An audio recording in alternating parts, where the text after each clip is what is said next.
বাংলাদেশের রাজনীতিতে বইছে পরিবর্তনের প্রবল হাওয়া।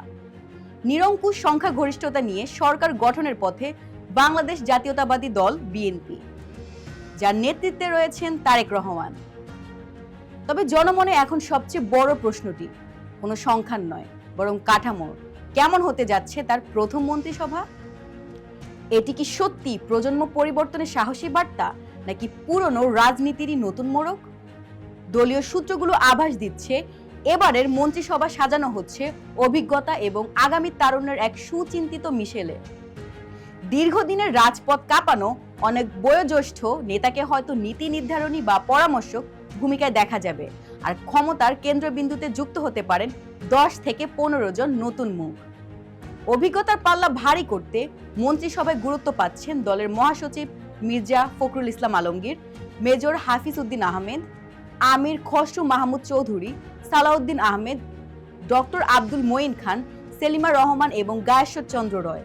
পাশাপাশি প্রবীণ নেতা নজরুল ইসলাম খানকেও প্রধানমন্ত্রীর রাজনৈতিক উপদেষ্টা হিসেবে দেখার গুঞ্জনও বেশ জোরালো। একটি কৌতূহলী প্রশ্ন এখন রাজনৈতিক মহলে ঘুরপাক খাচ্ছে, ক্ষমতার প্রকৃত উৎস কি মন্ত্রিসভায় হবে নাকি প্রধানমন্ত্রীর কার্যালয়? শোনা যাচ্ছে মন্ত্রিসভায় আকার ছোট হলেও প্রধানমন্ত্রীর কার্যালয়ের পরিধি ও প্রভাব বাড়তে পারে। বিশ্বব্যাংক বা আইটি খাতের বিশেষজ্ঞ এবং মেধাবী টেকনোক্র্যাটদের বিশেষ সহযোগী বা উপদেষ্টা হিসেবে নিয়োগ নিয়ে শাসন ব্যবস্থায় পেশাদারিত্ব আনার পরিকল্পনাও উড়িয়ে দেওয়া যাচ্ছে না। তারেক রহমান কি তার জাতীয় সরকার এই প্রতিশ্রুতি রক্ষা করবেন?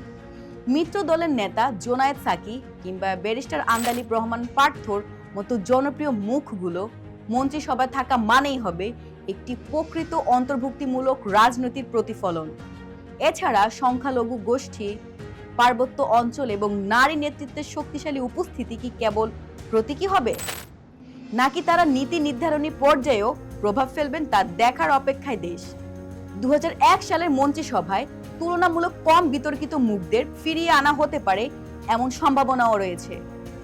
তবে প্রশ্ন হলো, এটি কি অভিজ্ঞতার পুনরাবৃত্তি হবে নাকি কোনো বৈপ্লবিক রাজনৈতিক পরীক্ষা? তারেক রহমানের জন্য এই মন্ত্রিসভা গঠন কেবল প্রশাসনিক কাজ নয়, বরং তার নেতৃত্বের প্রথম বড় অগ্নি পরীক্ষা। তাকে ভারসাম্য বজায় রাখতে হবে অভিজ্ঞ ও তরুণদের মধ্যে, রাজনৈতিক ও কারিগরি বিশেষজ্ঞদের মধ্যে, দলীয় আনুগত্য ও সাধারণ মানুষের বিশাল প্রত্যাশার মধ্যে। এই মন্ত্রিসভা কি কেবল ক্ষমতার কাঠামো ঠিক রেখে মুখ বদলের গল্প হবে, নাকি সত্যি বাংলাদেশের রাজনীতিতে এক নতুন স্বচ্ছ ও জবাবদিহিমূলক যুগের সূচনা করবে? দেশের প্রতিটি মানুষ এখন তাকিয়ে আছে সেই নতুন ভোরের দিকে। আপনার কি মনে হয়, এই নতুন মন্ত্রিসভা কি জনগণের দীর্ঘদিনের আকাঙ্ক্ষা পূরণ করতে পারবে, কি দলীয় বলয় থেকে বেরিয়ে আসাটাই হবে বড় চ্যালেঞ্জ? কমেন্টে মতামত জানাতে ভুলবেন না। ধন্যবাদ।